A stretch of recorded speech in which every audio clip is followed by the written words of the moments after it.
इतिहास का अनसुना सच। तैमूर लंग बहुत ही निर्धन लड़का था।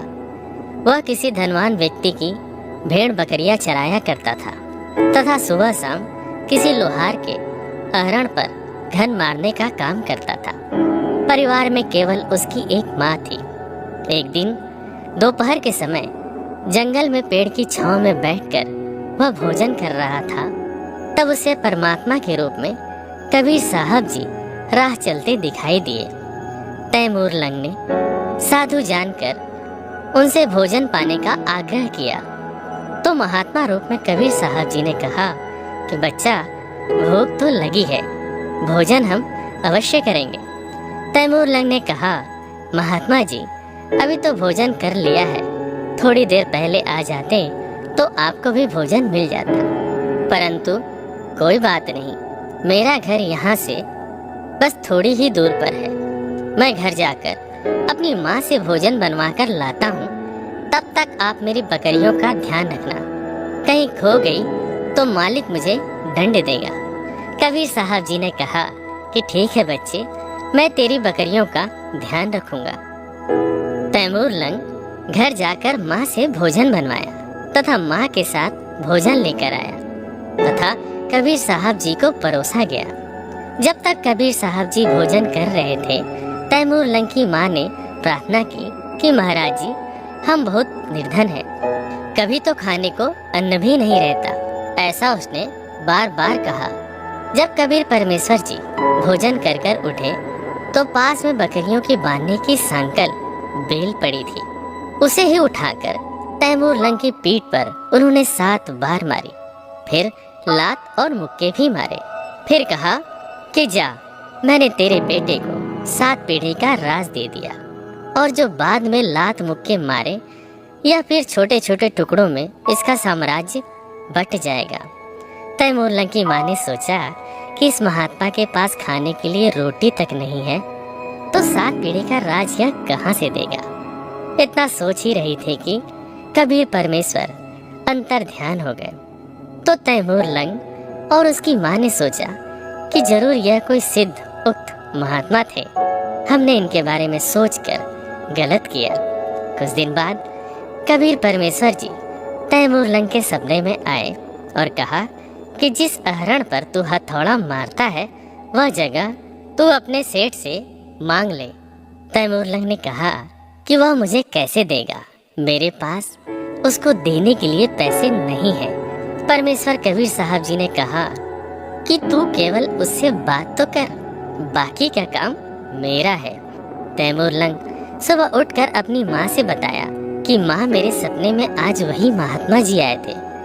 तो उसकी माँ ने भी कहा कि बेटा, उन्होंने दर्शन तो मुझे भी दिए थे, लेकिन वो बोल क्या रहे थे यह मुझे याद नहीं। तैमूर लंग ने कहा कि माँ, मुझे सब याद है। सारी बात बताई।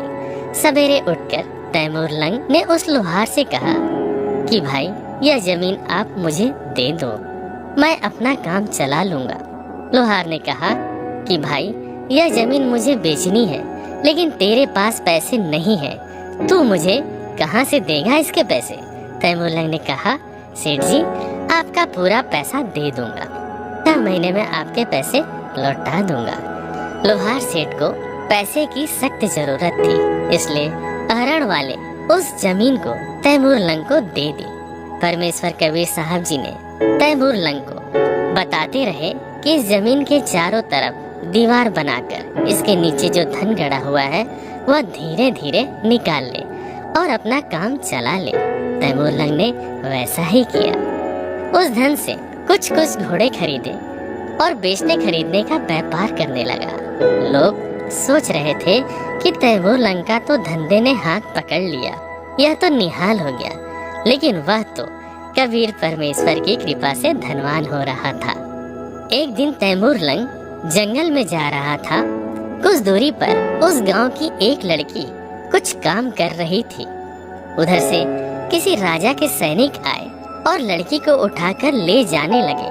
तो उस बहन ने आवाज लगाई, रे भाई तैमूर लंग, मुझे बचा ले, रे भाई तैमूर लंग, मुझे बचा ले। तैमूर लंग उस लड़की को बचाने के लिए राजा के सैनिकों से भिड़ गया लेकिन तैमूर लंग अकेला था। सैनिक 3-4 की संख्या में थे। तैमूर लंग को अधमरा करके पटक कर सैनिक लड़की को उठाकर लेके चले गए। जब उसे होश आया तो उसने सोचा कि इस राजा को सबक सिखाना ही है।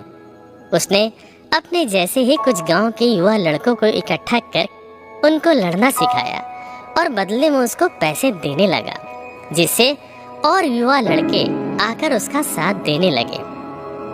उनको लड़ना सिखाया, हथियार बनाना सिखाया। ऐसे करते करते उसने अपने लिए एक बहुत बड़ी फौज बना ली। समय देखकर तैमूर लंग ने उस राजा पर हमला बोल दिया। राजा के सिपाहियों ने देखा कि उन पर हमला होने वाला है, तो राजा को जल्द सूचित किया गया। राजा का मुख्य सेनापति ने देखा कि उसके सामने लाखों की तादाद में सेना खड़ी है। सेनापति ने राजा से कहा कि महाराज, हमें आत्मसमर्पण करने में ही भलाई है। राजा ने तैमूर लंग के सामने आत्मसमर्पण कर दिया। तैमूर लंग उसे मारने गया तो उसे कबीर परमेश्वर की बात याद आ गई कि जीव हिंसा नहीं करना है। इसलिए राजा की जान उसने बख्श दी और कहा कि यह राज्य छोड़कर वह चला जाए। उसने ऐसा ही किया। कुछ समय बाद दूसरे राजा के राज्य में जाकर उसे भी जीत लिया। ऐसा करते हुए तैमूर लंग ने ईरान इराक को जीतते हुए मध्य एशिया से लेकर पश्चिम एशिया तक अपना साम्राज्य स्थापित किया। उसने भारत को भी जीता और दिल्ली को अपनी राजधानी बनाई। समय उपरांत उसका तीसरा पोता बाबर को साम्राज्य देकर वह चला गया। इतिहास गवाह है कि तैमूर लंग से लेकर औरंगजेब तक तैमूर लंग की 7 पीढ़ी ने दिल्ली पर राज की और उसके बाद समय के साथ साम्राज्य छोटे छोटे टुकड़ों में बट गया। कबीर साहब जी ने निर्धन तैमूर लंग की एक रोटी खाकर उसे 7 पीढ़ी का राज बख्शीश दिया। इसलिए कबीर परमात्मा ने अपनी वाणी में कहा है कि रोटी तिमर लंग को देनी, ताते 7 बात साही लेनी। तैमूर लंग को 7 पीढ़ी का राज देने वाले वो अविनाशी परमात्मा कबीर साहब ही है। अपनात्माओं, तैमूर लंग से लेकर औरंगजेब तक 7 पीढ़ी यानी 7 पीढ़ी ने राज्य किया। औरंगजेब के बाद दिल्ली का जो राज्य था वो छोटे छोटे टुकड़ों में बट गया था। परमात्मा ने एक रोटी खाकर तैमूर लंग को 7 पीढ़ी का राज दे दिया। अब यूँ तैमूर लंग बकवादा में पड़ गया, भगवान भूल गया, घड़ी माया होगी थी। फिर परमात्मा मिले इसको। एक दिन शिकार में गया हुआ था ये, और इसको एक चमत्कार किया इसके साथ और इससे पूछा कि तू 2 कौड़ी का आदमी, राज भूल गया भगवान को। उसके बाद तैमूर लंग परमात्मा से अक्षमा याचना की, नए सिरे से उपदेश लिया, फिर अपनी भक्ति अधिकारी बना। और अब कहते हैं जब देखो परमेश्वर कबीर देव जी ने एक रोटी तैमूर लंग को दीनी, ताते 7 बादशाही लीनी। एक रोटी खाकर 7 पीढ़ी का राज दे दिया। और श्री कृष्ण जी ने एक मुट्ठी चावल खाकर केवल एक मकान बनाया था सुदामा जी का। अपनात्माओं, गीता जी अध्याय नंबर 2 के श्लोक नंबर 46 में कहा कि अर्जुन, जिस समय तुझे पूर्ण परमात्मा समर्थ भगवान की जानकारी हो जाएगी, उससे परिचित हो जाएगा, उस समय तेरी आस्था इस प्रकार रह जाएगी जैसे बहुत बड़े जलाशय की प्राप्ति के उपरांत छोटे जलाशय में जैसी श्रद्धा प्राणी की रह जाती।